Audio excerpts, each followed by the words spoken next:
अस्सलाम वालेकुम जी, मैं हूं आपकी होस्ट अनीशा और आप देख रहे हैं K21 न्यूज़ और हमारा शो हेल्थ 21 जो कि है ईसा लेबॉर्ट्री की जानिब से। और आज का टॉपिक हमारा बहुत अहम है। कैंसर एक ऐसी बीमारी है जिसको आपने सुना होगा और सुनते ही एक खौफ और एक तकलीफ़ और एक परेशानी, और कैंसर ऐसे लगता है कि एक ऐसा इलाज है कि जो तकलीफ़ दे तो है पर हर इंसान नहीं करवा सकता, बहुत ज़्यादा एक्सपेंसिव है। कैंसर की बहुत सारी इकसाम है। आज हम बात करेंगे ब्लड कैंसर पे और इसी के साथ साथ डॉक्टर साहब भी मेरे साथ मौजूद होंगे। डॉक्टर साहब से मैं ये पूछूंगी आया ब्लड कैंसर होता क्या है, क्योंकि हमारे बहुत सारे लोग जिनको इतनी अवेयरनेस नहीं है, ये ज़रूर पता है कि कैंसर, अब वो ये सोचते हैं कि कैंसर, अब उन्हें ये नहीं पता कि चाहे कैंसर की कितनी इकसाम है। आज जब हम ब्लड कैंसर पे बात करें तो स्टार्ट भी हम इसी से लेंगे कि ब्लड कैंसर आया होता क्या है। तो सबसे पहले मैं अपने शो पे वेलकम करूंगी डॉक्टर उज़मा जैदी, हमारे साथ मौजूद हैं, इनको वेलकम करते हैं। अस्सलाम वालेकुम। अस्सलाम वालेकुम। वालेकुम अस्सलाम। कैसे हैं डॉक्टर साहब? अल्लाह का शुक्र है। डॉक्टर साहब, कैंसर की काफ़ी इकसाम है पर ब्लड कैंसर जो है, आया ब्लड कैंसर क्या होता है? वालेकुम। अच्छा जी, सबसे पहले तो मैं शुक्रिया अदा करना चाहूँगी मुझे इनवाइट करने के लिए यहाँ पे, स्पेशली डॉक्टर फरहान ईसा का और ईसा लेबॉर्ट्री का, जो एक बहुत ही ज़बरदस्त किस्म की एफर्ट कर रहे हैं कैंसर अवेयरनेस से रिलेटेड। तो आज हम चूँकि ब्लड कैंसर के ऊपर बात कर रहे हैं तो ठीक है, मैं सबसे पहले स्टार्ट यहीं से करती हूँ कि हमारे लोगों को पता चले होता क्या है कैंसर और कैसे हो जाता है ना, ब्लड के अंदर क्या ख़राबी होती है। तो बेसिकली ब्लड जो है वो हमारे जिस्म का एक अहम तरीन वाइटल ऑर्गन है, ठीक है, और पूरे जिस्म में सर्कुलेट कर रहा है शरीयानों के अंदर। तो जब भी ब्लड के अंदर कोई ख़राबी होती है, होता क्या है, जो ब्लड के सेल्स हैं, white cells, red cells, platelets, 3 किस्म के सेल्स होते हैं ना। सफ़ेद खून कहते हैं हम, एक लाल खून होता है, ठीक है, आम ज़बान में अगर हम बोलें तो। मेनली जो ब्लड कैंसर होता है वो सफ़ेद खून के खलियों की ख़राबी की वजह से होता है। नॉर्मल ब्लड बनाने के बजाय जेनेटिक म्यूटेशंस यानी कि जीनियाती ख़राबियों की वजह से, ये जीनियाती ख़राबी यूजुअली पैदा होने के बाद उम्र के किसी भी हिस्से में डेवलप हो सकती है। इन जीनियाती ख़राबियों की वजह से जो है ब्लड, नॉर्मल ब्लड बनने के बजाय एब नॉर्मल ब्लड बनना शुरू हो जाता है, जो कि अपने जो वो सेल्स होते हैं बेसिकली वो कुछ ऐसे टॉक्सिक सब्सटेंसेस रिलीज़ करते हैं जो आहिस्ता आहिस्ता मरीज़ के जिस्म को कमज़ोर करना शुरू कर देते हैं।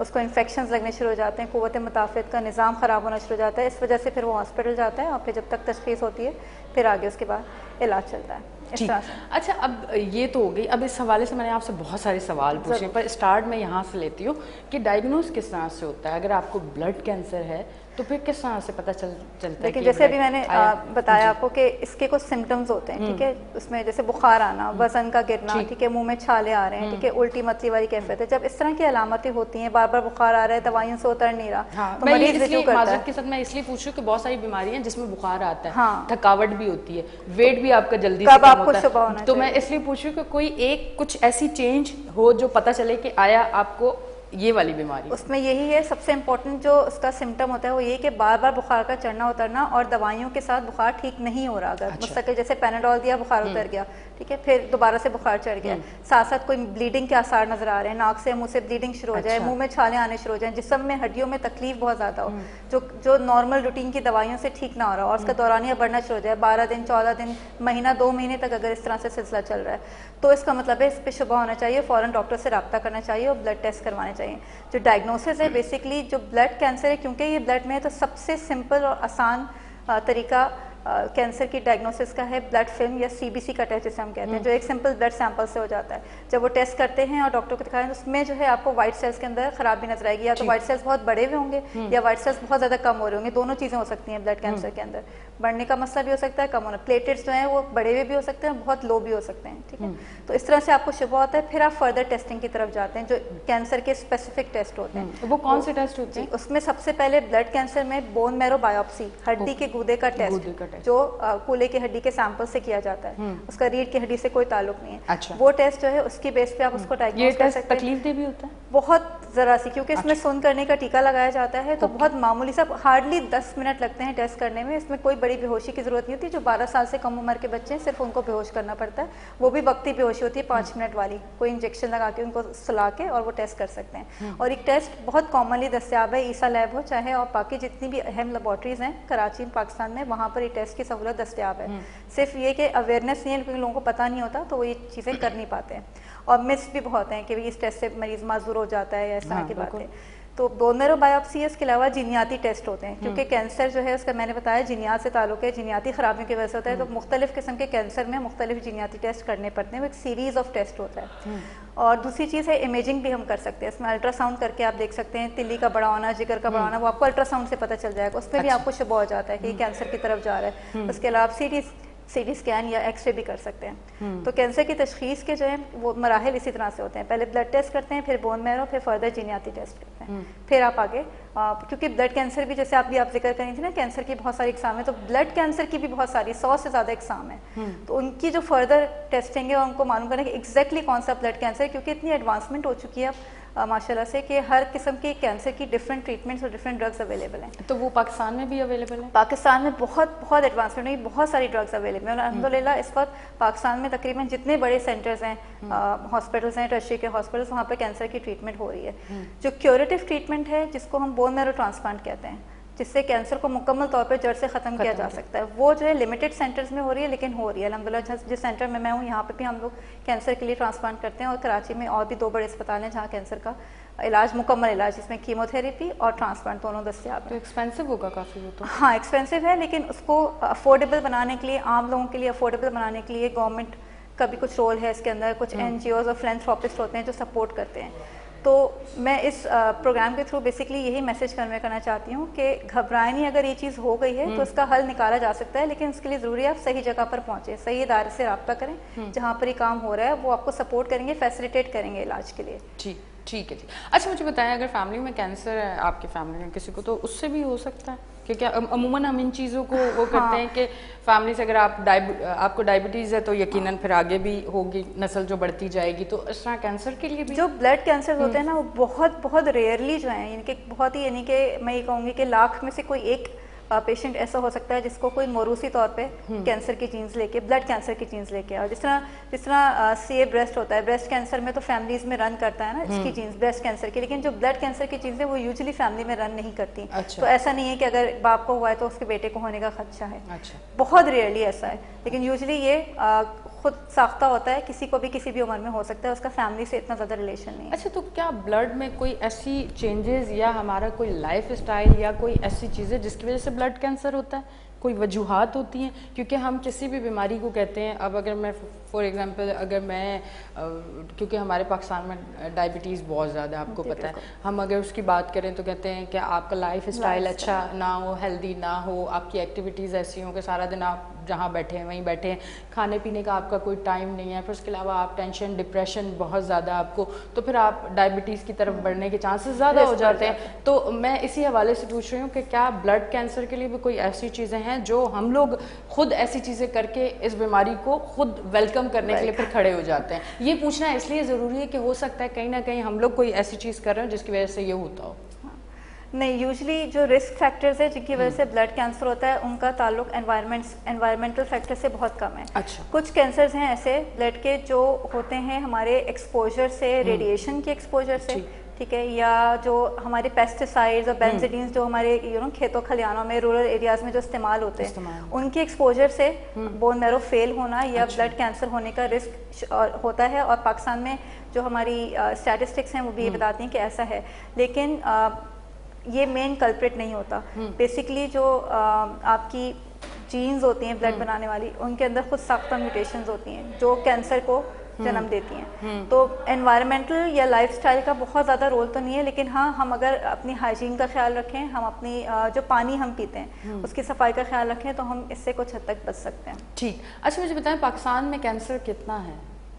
पाकिस्तान में देखिए, अगर हम ओवरऑल बात करते हैं, overall number of cancer patients की, तो इस हर साल हमारे मुल्क में जो स्टैट्स हैं उसके अकॉर्डिंगली तकरीबन 500 मरीज़ हैं, 500 लोगों के अंदर कैंसर की बीमारी डायग्नोज होती है, और उनमें से 10% जो मरीज़ होते हैं, 500 का आप 10% समझ लें, वो ब्लड कैंसर के मरीज़ होते हैं। यानी कि हर साल तकरीबन आपके 50 to 100 न्यू डायग्नोसिस होती है कैंसर के पेशेंट्स की, ब्लड कैंसर की।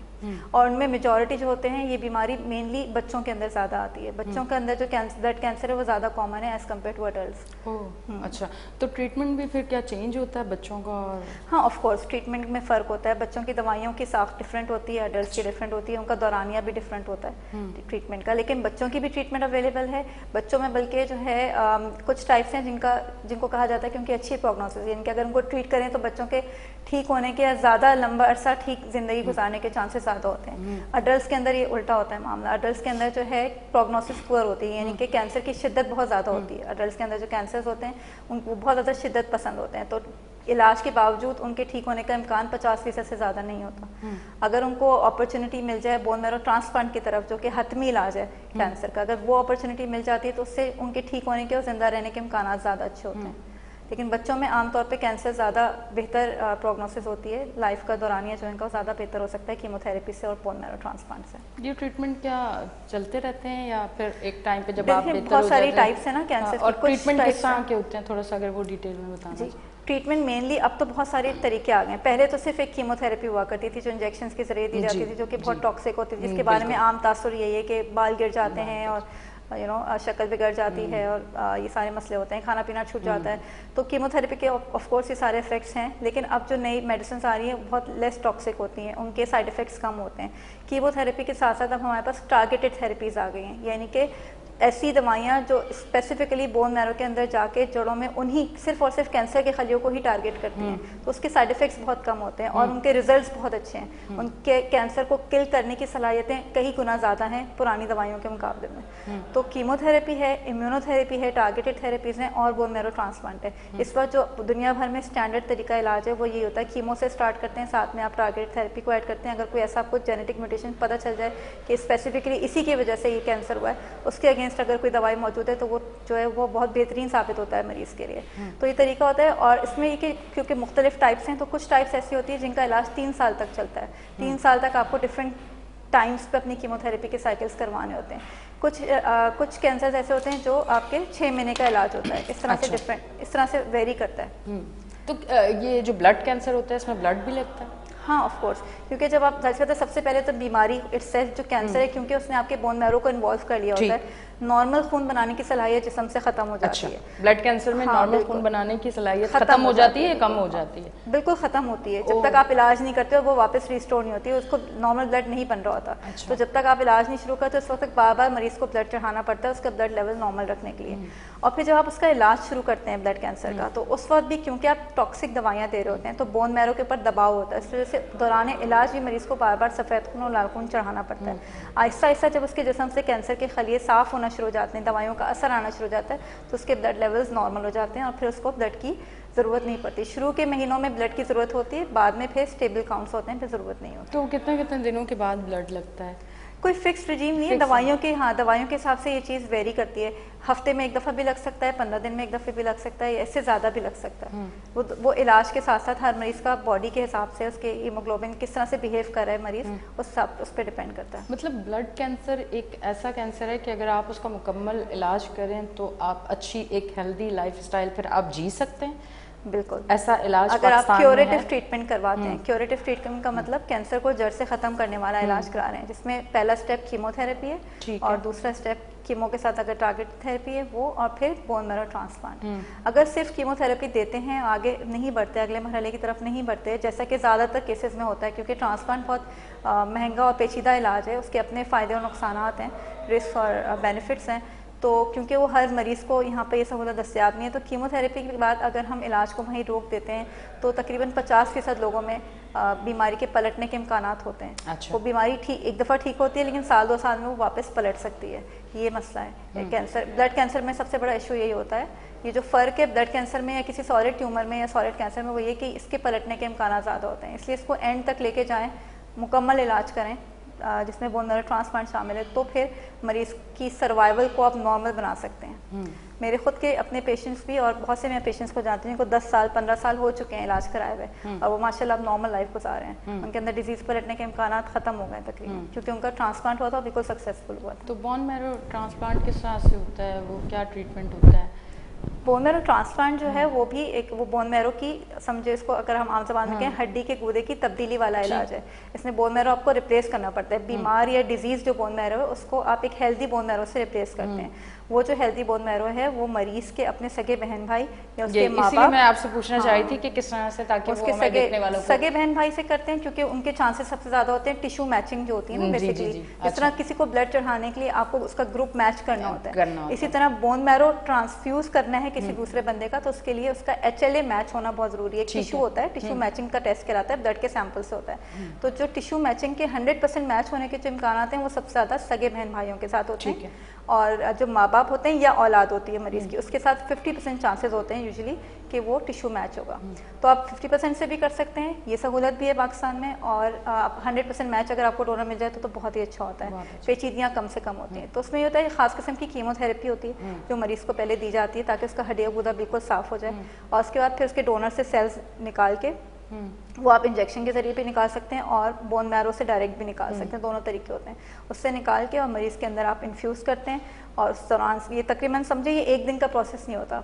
सेल्स निकालना का काम तो एक दिन का होता है, लेकिन जो ओवरऑल ट्रांसप्लांट है उसमें तकरीबन 1 महीना लगता है। कम से कम 1 महीने तक मरीज को जो है आइसोलेशन यूनिट में हॉस्पिटल में रहना पड़ता है। आहिस्ता आहिस्ता उसके अंदर जो है जब डोनर के सेल्स उसकी बॉडी में जाके काम करना शुरू करते हैं, 2 हफ्ते 3 हफ्ते लगते हैं उसको, उसके बाद उसके सेल्स नॉर्मल होना शुरू हो जाते हैं और वो ठीक हो जाता है। अच्छा, जब बोन मैरो आप ट्रांसप्लांट करते हैं, जो डोनर होते हैं क्या उनको भी कोई प्रॉब्लम होती है बाद में, या उनके लिए भी कोई मेडिसिन होती है कि उनको कोई तकलीफ ना हो बाद में, इस तरह की चीज़ कुछ होती है? जब वो एज अ डोनर सेलेक्ट होते हैं तो उनके कुछ खास किस्म के टेस्ट भी किए जाते हैं, उनका हेल्थ स्टेटस चेक किया जाता है। उसके बाद जब टाइम करीब आता है कलेक्शन का तो उससे पहले उनको खास किस्म का एक इंजेक्शन दिया जाता है जो जिसमें जो बिल्कुल भी पेनफुल नहीं होता, नॉर्मल इंजेक्शन की तरह से होता है। जैसे इंसुलिन का इंजेक्शन लगता है ना, उसी तरह से एक इंजेक्शन है, सबकुटेनियसली लग जाता है, और 4 से 5 दिन लगता है। उससे उनके बोन मैरो के सेल्स अच्छे हेल्दी सेल्स ब्लड में आ जाते हैं, और फिर उनसे हम वो सेल्स कलेक्ट कर लेते हैं। और कोई कलेक्शन का प्रोसेस बिल्कुल भी कोई पेनफुल नहीं होता। डोनर को किसी किस्म का कोई रिस्क नहीं होता, कोई लाइफ थ्रेटनिंग रिस्क नहीं है। इससे लोगों को बिल्कुल नहीं घबराना चाहिए ना, चाहे वो बच्चा हो डोनर या बड़ा हो। बहुत सेफ प्रोसीजर होता है। अगर उसको छोटे बच्चे होते हैं तो उनको बेहोश करके बोन मैरो से निकालना पड़ता है, लेकिन वो भी हार्डली 30 मिनट्स का प्रोसीजर होता है, और उससे उनको कोई नुकसान नहीं होता। इवन उनका ब्लड भी कोई कम नहीं होता, और उनको कोई लॉन्ग टर्म साइड इफेक्ट्स नहीं होता, कोई डिसेबिलिटी नहीं होती, ना उनका बोन मैरो वीक होता है, ना उनको कैंसर होने का रिस्क होता है। ऐसी कोई चीज़ नहीं है, सारी मिस हैं। मैं अपनी लाइफ में खुद मैं तकरीबन जो है 400 से ज़्यादा ट्रांसप्लांट तो मैं खुद कर चुकी हूँ। ठीक है, और उसमें मैंने जिन डोनर्स को यूज़ किया है वो 6 महीने के बच्चे से लेके और 50 साल की उम्र तक के डोनर्स को हमने यूज़ किया ट्रांसप्लांट के लिए। आज तक मैंने किसी भी मरीज़ को, किसी भी डोनर को दोबारा वापस आके चेकअप कराने की ज़रूरत भी नहीं पड़ती है, बिल्कुल स्टेबल होते हैं। उनको ताकत की दवाइयाँ ज़रूर देते हैं ताकि उनका अपना ब्लड जल्दी जल्दी हेल्दी ब्लड वापस से रिस्टोर हो जाए, क्योंकि ऑब्वियसली हम उसे एक certain amount of blood collect कर रहे होते हैं। ठीक है, तो लेकिन इसके अलावा मैंने आज तक कभी कोई मेजर कॉम्प्लिकेशन किसी डोनर में नहीं देखी। ठीक। अच्छा, मुझे बताएं, ये जो ब्लड कैंसर के पेशेंट आपके पास आते हैं, क्योंकि ये एक ऐसी बीमारी है सुनते ही आपके तो हवास जो है वो उड़ जाते हैं। सबसे पहले तो उनको समझाना, ट्रीटमेंट की तरफ लाना, ये भी एक बड़ा मुश्किल काम होता है। बहुत ज़्यादा काउंसलिंग करनी पड़ती है, फैमिली की काउंसलिंग करनी पड़ती है, मरीज़ की काउंसलिंग करनी पड़ती है। छोटे बच्चों को तो फिर भी पेरेंट्स संभाल लेते हैं, हम उनको काउंसिल कर देंगे पेरेंट्स को, लेकिन जो अडल्ट पेशेंट्स हैं उसमें काउंसलिंग का बहुत इंपॉर्टेंट रोल है। और सारा जो दारोमदार होता है ना, जो मेरा एक्सपीरियंस है, मैंने देखा है कि मरीज़ की जो विल पावर होती है या उसकी जो ब्रेन की कैफियत होती है, जैसी बात है जब किसी को पता चले कि उसको ब्लड कैंसर हो गया तो ऑब्वियसली मोरल इतना डाउन हो जाता है, जीने की तमन्ना एकदम से ख़त्म हो जाती है, साइकोलॉजिकल इश्यूज आने शुरू हो जाते हैं मरीज़ को। फिर उनका इतना लंबा इलाज चल रहा होता है, बार बार हॉस्पिटलाइज हो रहे हैं, इंजेक्शन लग रहे हैं। तो इसमें ना सबसे इंपॉर्टेंट रोल है फैमिली की अंडरस्टैंडिंग।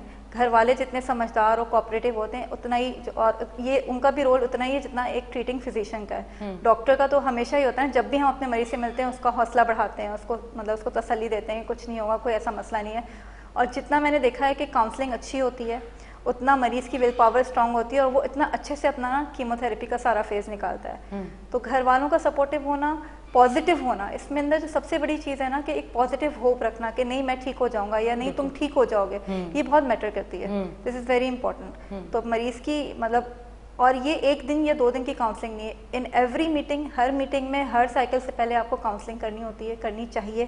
ठीक है, मरीज़ को उसके जो भी दवाइयाँ आप देने जा रहे हैं उसकी अच्छाइयाँ बुराइयाँ सब बतानी चाहिए, और जितना अंडरस्टैंडिंग के साथ चलता है मरीज़ और डॉक्टर तो वो आउटकम उतना अच्छा आपका होता है मरीज़ का। ठीक। अच्छा, मुझे बताएं कि अगर कोई कैंसर का ट्रीटमेंट करवा रहा है तो क्या वो शादी कर सकता है उस दौरान? क्या वो मैरिड लाइफ जी सकता है जब वो अपना ट्रीटमेंट करवा रहा है? ड्यूरिंग ट्रीटमेंट अगर देखें, जैसे बहुत से मरीज आते हैं जो शादीशुदा होते हैं ऑलरेडी, ठीक है, और उनको उसके बाद हो गया है, तो ड्यूरिंग ट्रीटमेंट ऑब्वियसली आपको थोड़ा सा डिस्टेंस रखना पड़ता है, क्योंकि आपको कीमोथेरेपी मिल रही है, दवाइयाँ मिल रही हैं, सारी चीज़ें। ऐसे में आपको फैमिली बढ़ाना स्पेशली थोड़ा सा रिस्की होता है। अच्छा। लेकिन कैंसर, ब्लड कैंसर के मरीज़ का शादी करना मना नहीं है, ठीक है, प्रोवाइडेड कि आपका फेज ऑफ ट्रीटमेंट क्या चल रहा है। कुछ मेडिसिन ऐसी होती हैं जो लॉन्ग टर्म 2 से 3 साल आपको लेनी है या 4 साल लेनी है, तो उन मेडिसिन के ऊपर डिपेंड करता है। अगर फिजिशियन ने आपको बताया है कि वो मेडिसिन जो है वो टेरेटोजेनिक हो सकती है, उनको लेने से अगर आप फैमिली बढ़ाते हैं, आगे करके शादी करते हैं या, तो उसमें अगर प्रोहिबिशन है तो फिर वो अवॉइड करना चाहिए आपको, मतलब एटलीस्ट फैमिली प्लानिंग करनी चाहिए, ठीक है।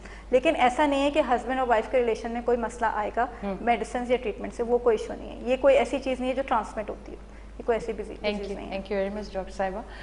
हमारा शो आप देख रहे थे हेल्थ 21 जो KK21 पे है, ईसा लेबॉर्ट्री की जानिब से है, और शो का टाइम जो है वो ख़त्म हो चुका है। टॉपिक बहुत अहम था, कोशिश की कि झटपट बहुत सारे सवाल पूछ लूँ और वो सवाल पूछ लूँ जो आपके जहनों में है, तो मैंने इसीलिए वो सवाल पूछे और बहुत सारे सवाल आज मैंने पूछ लिए, और माशाल्लाह डॉक्टर साहिबा ने भी उन सवालों को बहुत अच्छे से बहुत जल्दी जवाब दिए कि अच्छा है नहीं, और ज़्यादा से ज़्यादा पूछे और लोगों को जो है ज़्यादा से ज़्यादा मालूमात हो। तो इसी तरह हमारा शो पसंद करते रहें। अपनी होस्ट अनिशा को दें इजाज़त, फिर मिलेंगे। अल्लाह हाफ़िज़।